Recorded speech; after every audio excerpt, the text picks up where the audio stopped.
Rhapsodie de Pasteur Chris. Subsister par la parole.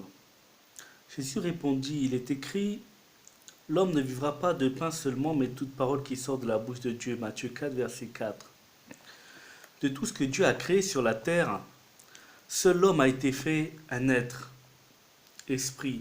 Tous les animaux et les plantes ont vu le jour lorsque Dieu a donné la parole. Mais pour l'homme, nous devons observer deux choses.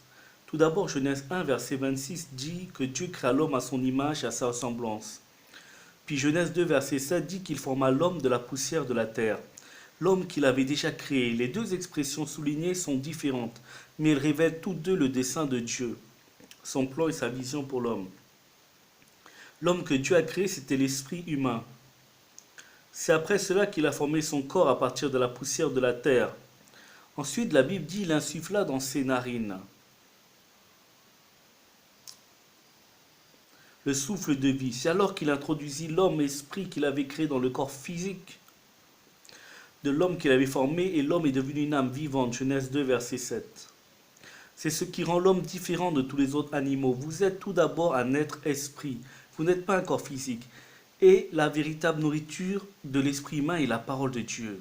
Vous êtes né pour vous nourrir de la parole de Dieu. Le développement de votre esprit, qui est le vrai vous, se fait à travers la parole.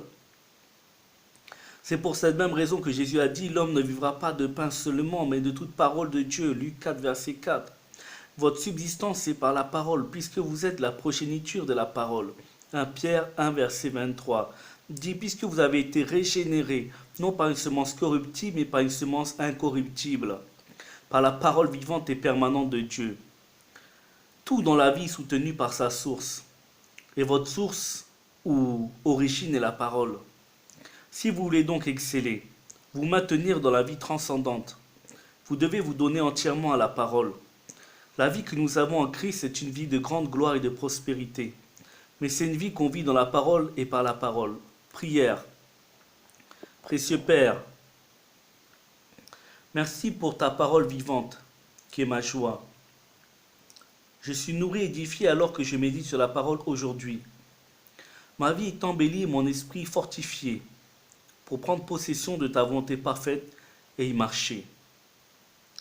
Aujourd'hui et toujours, au nom de Jésus. Amen.